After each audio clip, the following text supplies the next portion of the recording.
भारत माता की, भारत माता की। भारतीय जनता पार्टी जिंदाबाद, भारतीय जनता पार्टी जिंदाबाद। आज इस अवसर पर हमारे भारतीय जनता पार्टी के वैसे नेतृत्वकर्ता जिन्होंने देश को ही नहीं पूरे विश्व को नेतृत्व दिया, और मैं कह सकता हूं एक प्रधान सेवक के रूप में जिस प्रकार से उन्होंने सेवा की है वो हमारे कालखंड के सभी कार्यकर्ताओं के लिए प्रेरणादायी हैं।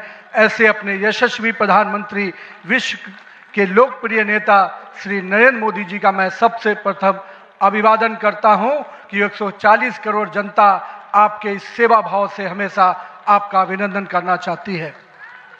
हमारे बीच में भारतीय जनता पार्टी के पूर्व के राष्ट्रीय अध्यक्ष, वर्तमान में भारत सरकार के रक्षा मंत्री आदरणीय श्री राजनाथ सिंह जी, भारतीय जनता पार्टी के पूर्व के अध्यक्ष और हमारे गृह मंत्री आदरणीय श्री अमित शाह जी, और मैं जिस शख्सियत को सबसे पहले आज के इस अवसर पर जरूर प्रणाम करना चाहता हूं और नमन करता हूं, अभिनंदन करता हूं, अपने निवर्तमान अध्यक्ष और भारत सरकार के केंद्रीय स्वास्थ्य मंत्री आदरणीय जेपी नड्डा जी को, हमारे पूर्व राष्ट्रीय अध्यक्ष और देश में सड़क परिवहन और राज्य मार्ग मंत्री के रूप में अपना अलग छवि बनाने वाले आदरणीय नितिन गडकरी जी, भारतीय जनता पार्टी के सभी संसदीय बोर्ड के सदस्यगण, राष्ट्रीय संगठन महामंत्री BL संतोष जी, और जिन्होंने इस पूरी चुनाव प्रक्रिया को और हम कह सकते इस संगठन पर्व को नेतृत्व दिया, वैसे अपने के लक्ष्मण जी, सभी राज्यों के माननीय मुख्यमंत्रीगण, हमारे सभी केंद्रीय मंत्रीगण, माननीय उप मुख्यमंत्रीगण, भारतीय जनता पार्टी के सभी राष्ट्रीय पदाधिकारीगण, सभी प्रदेशों से आए हुए हमारे माननीय प्रदेश अध्यक्षगण, माननीय संगठन महामंत्रीगण, और हमारे सभी इस राष्ट्रीय परिषद के जो हमारे नुमाइंदे प्रतिनिधि यहाँ उपस्थित हुए हैं, मैं उन सभी का अभिनंदन करता हूँ और साथ ही साथ देश भर के सभी कार्यकर्ताओं को और यहाँ पर उपस्थित सभी कार्यकर्ता भाइयों को भी बहुत बहुत अभिनंदन और धन्यवाद करता हूँ। आज मैं सर्वप्रथम हृदय की गहराइयों से आप सबका आभार व्यक्त करता हूं जो हमारे मंच पर शीर्ष पर बैठे हैं, हमारा शीर्ष नेतृत्व और यहाँ पर बैठा हुआ पार्टी का वैसा नेतृत्व जिसने हर बूथ तक भाजपा के विस्तार में योगदान दिया है। आपने मुझ जैसे सामान्य कार्यकर्ता को पार्टी का इस सर्वोच्च पद तक पहुँचाने का अवसर दिया है, मैं इसके लिए आप सभी को प्रणाम करता हूँ। माननीय आदरणीय प्रधानमंत्री जी, मैं हृदय से आपका आभार व्यक्त इसलिए करता हूं क्योंकि हम लोग ने हमेशा दूर से ही एक कार्यकर्ता के रूप में किस प्रकार से आप देश सेवा का काम लगातार कर रहे हैं। हमने हमेशा देखा कि जब पहली बार मैं गुजरात के आनंद में आपके साथ एक कार्यक्रम में शिरकत किया था, मुझे याद है मैं उस समय राष्ट्रीय महामंत्री था, और मैंने कहा जब आपको उस समय सद्भावना मिशन के कार्यक्रम में एक एक व्यक्ति को सुनते देखा, और जब कार्यक्रम की समाप्ति के बाद आपने अपना ग्रीन रूम में हम लोग से जब बातचीत किया तो किस भाव से वो इतने बड़ी संख्या में गुजरात के लोग आते क्यों हैं, आपने हम वहाँ पर बैठे हुए लोगों को समझाया कि ये व्यक्ति, ये जो इतने लोग आते हैं, ये केवल हमसे गुजरात की जो भावना जुड़ी है, जो विकास की भावना गुजरात को हमने अपने साथ जोड़ा है, इसके कारण इतने लोग आते हैं। मैंने उस दिन समझा कि एक व्यक्ति बड़ा तब बनता है जब लोगों की भावनाओं से अपने आप को जोड़ता है। मैं इसके लिए आज आपका इसलिए भी अभिनंदन करता हूं क्योंकि आपके कार्यकाल में मैंने देखा कि जो भाजपा की सोच रही है सर्वव्यापी और सर्वस्पर्शी, आपने उस सोच के साथ काम किया।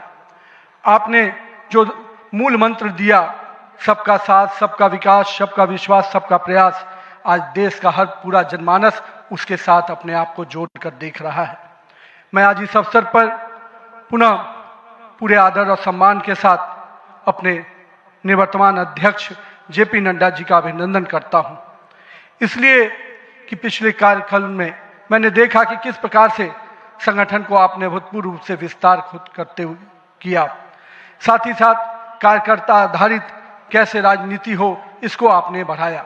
और अभी बहुत बड़ी बात हम लोगों सब लोगों ने देखा, जिस कोरोना कालखंड में एक एक व्यक्ति अपने घर के अंदर महफूज हो रहा था, उस समय सेवा के उस परंपरा को, सेवा की संस्कृति को आपने जिस प्रकार से समाज में भाजपा कार्यकर्ताओं से आह्वान किया कि आप जाइए, आगे बढ़िए और सेवा के भाव से इस देश में कोरोना कालखंड में लोगों की सेवा कीजिए। पूरा संगठन आपके साथ खड़ा रहा। माननीय प्रधानमंत्री जी का जो निर्देश था उसको आपने जिस तरीके से लागू किया वो हम सब कार्यकर्ताओं के लिए अनुकरणीय हुआ। और मैं इसलिए उस समय को याद करता हूं कि जब विपक्ष के लोग घर में दुबके थे और भाजपा कार्यकर्ता हर काल कोरोना के पीड़ितों की सेवा में लगा था, वो कहीं ना कहीं माननीय प्रधानमंत्री जी का यशस्वी नेतृत्व था, आपका मार्गदर्शन था, तभी हम उस कालखंड से, उस आपदा से निकलकर बाहर आ पाए। मैं आज इस अवसर पर पार्टी के अपने पूर्व के सभी राष्ट्रीय अध्यक्ष को स्मरण भी करता हूं और हमारे कई राष्ट्रीय अध्यक्ष जो यहाँ पर बैठे हैं, मैं उनका भी अभिवादन करता हूं। मैं देखा हूं 2006 में मैं पहली बार जब विधायक बना, उस कालखंड से लेकर किस प्रकार माननीय हमारे पूर्व के राष्ट्रीय अध्यक्ष राजनाथ सिंह जी ने पार्टी के कामों को हमेशा हर कार्यकर्ता से जोड़ने का प्रयास किया। मैंने जब नितिन गडकरी जी को देखा तो मैंने देखा कि किस प्रकार से संगठन के हर मोर्चा और सेल को उन्होंने गढ़ने का काम किया।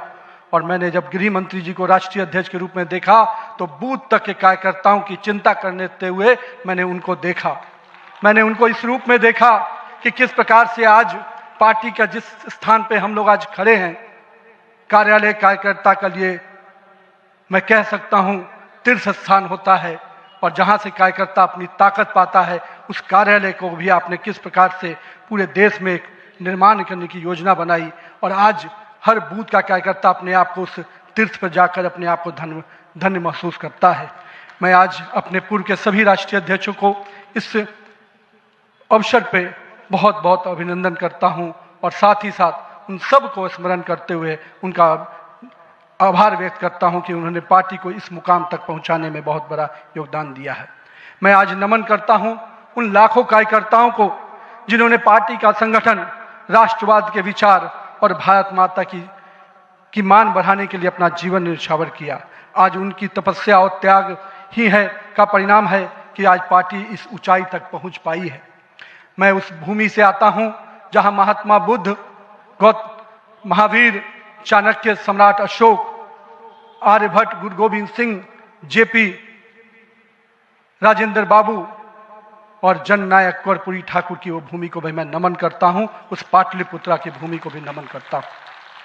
साथ ही साथ इस अवसर पर मैं अपने माता और पिता को भी निश्चित रूप से स्मरण करते हुए उनको नमन करता हूं, क्योंकि कहीं ना कहीं आज मेरे व्यक्तित्व में किसी एक शख्सियत का मैं मानता हूं तो निश्चित रूप से मेरे माता पिता का संस्कार, पार्टी का विचार और कहीं ना कहीं मेरे बड़ों का मार्गदर्शन मुझे यहाँ तक पहुँचाया है और मेरे कार्यकर्ताओं का स्नेह मुझे यहाँ पर पहुँचाया है।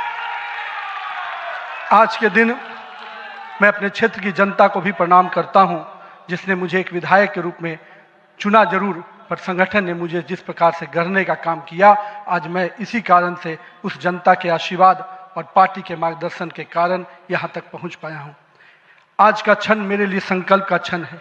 आज सिर्फ एक पद को धारण नहीं कर रहा हूँ, मैं पार्टी के इस विचार को, परंपराओं को, एक राष्ट्रवादी आंदोलन की जिम्मेदारी को स्वीकार कर रहा हूँ।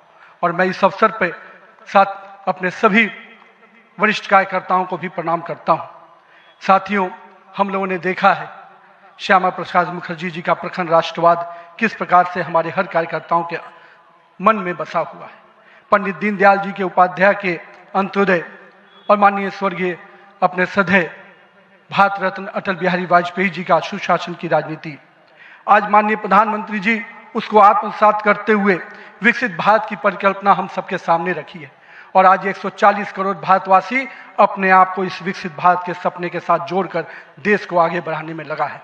मैं इसके लिए तहे दिल से माननीय प्रधानमंत्री जी का आभार व्यक्त करता हूँ। अभी माननीय प्रधानमंत्री जी अपने संबोधन में बता रहे थे किस प्रकार से अंत्योदय की योजनाओं को उन्होंने नीचे उतारा है। जल जीवन मिशन ही नहीं, हम महिलाओं को 11 करोड़ शौचालय की योजना को भी याद करना चाहेंगे। किस प्रकार से महिलाओं का सम्मान बढ़ा, 13 करोड़ 4 करोड़ लोगों को पक्के मकान मिले, 42 करोड़ लोगों को आयुष्मान भारत, 56 करोड़ लोगों के जनधन खाते खुले। मुझे आज भी याद है जब जनधन खाता खोलाने की बात हो रही थी तो कई लोग देश में, जब हम भाजपा के लोग इसको आगे बढ़ा रहे थे तो लोग हमारा मजाक उड़ा रहे थे। पर मैं आज भी मानता हूं गरीब के खाते में अगर 1 रुपया दिल्ली से चलता है तो 1 रुपया अगर गरीब के खाते में पहुंच पाता है तो ये कहीं ना कहीं उस जनधन खाते का वरदान के रूप में मैं देखता हूं। मैं आज के दिन माननीय प्रधानमंत्री जी के इस सब के साथ और सबके विकास के इस नारे को फलीभूत होता देख रहा हूं। हम लोगों ने लंबे समय से कुछ नारे को, भाजपा के कार्यकर्ता, हमारे जनसंकाल के कार्यकर्ता लगातार कुछ नारे को गढ़ते थे। रामलल्ला हम आएंगे, मंदिर वहीं बनाएंगे, जहां हुए बलिदान मुखर्जी वो कश्मीर हमारा है, एक देश में 2 विधान 2 प्रधान 2 निशान नहीं चलेगा। साथियों, आज भाजपा के कार्यकर्ताओं ने वो कालखंड देखा जब अयोध्या का भव्य राम मंदिर का मार्ग प्रशस्त हुआ। आज जम्मू कश्मीर की जनता ने 370 धारा से मुक्ति का दौर देखा। आज सांस्कृतिक व राष्ट्रवाद की विचारें और मजबूत हो रही हैं। साथियों, मुझे याद है अब वो समय जब हम लोग आज श्रीनगर के लाल चौक पर तिरंगा लहराते देखते हैं तो गर्व की अनुभूति होती है। हमने वो दौर भी देखा था जब पाकिस्तान के झंडे लहरा रहे थे और दिल्ली की सरकार बैठकर मौन बैठी थी उस समय, क्योंकि वो समय हम लोगों ने युवा मोर्चा के कालखंड में काम करने का जब मौका मिला था तो हमने देखा था उस समय जब माननीय प्रधानमंत्री जी उस कालखंड से 370 को समाप्ति किए तो कहीं ना कहीं पूरे कश्मीर की फिजा बदली है और आज कश्मीर का लाल चौक तिरंगे से लहराया नहाया नजर आता है। ये परिवर्तन हमारे देश में आया है।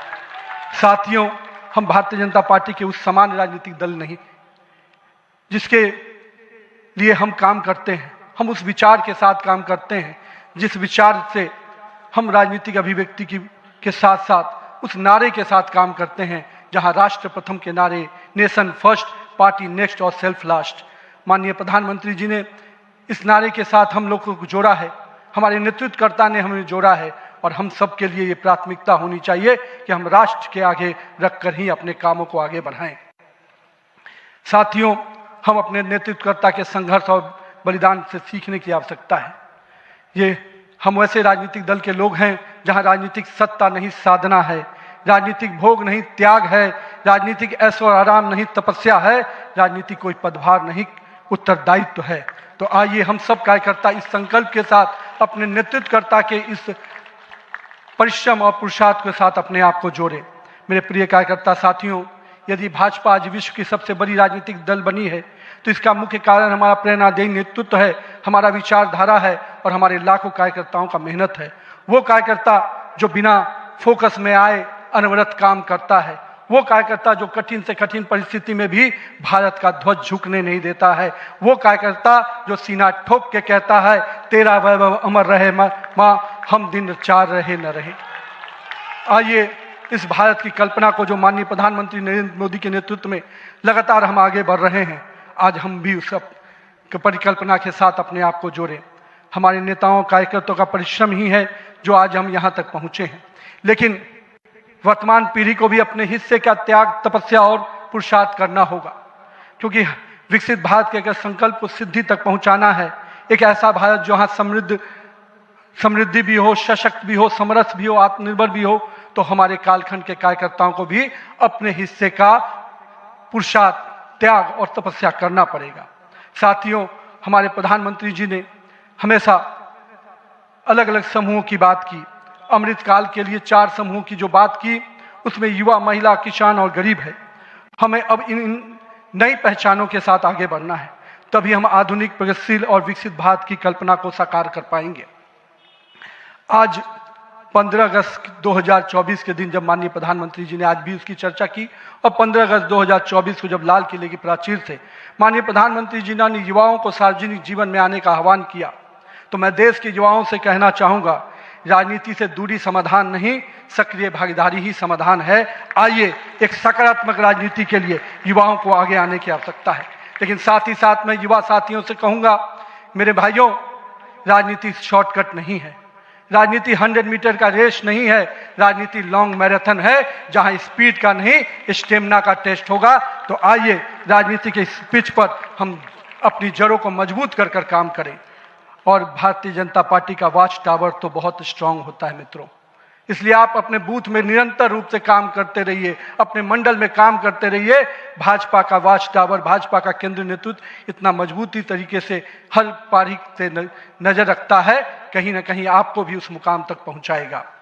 साथियों, आज जब भारतीय जनता पार्टी के कार्यकर्ता, माननीय प्रधानमंत्री जी अभी हम सबको बता रहे थे कि किस प्रकार से पंचायत से पार्लियामेंट तक का सफर के लिए हर एक कार्यकर्ता लगे, हम आज इस अवसर पर जहां केरल, महाराष्ट्र, गोवा और अरुणाचल प्रदेश के स्थानीय निकायों में हुई शानदार जीत के लिए अपने सभी कार्यकर्ताओं को और उस क्षेत्र की जनता का भी आभार व्यक्त करते हैं।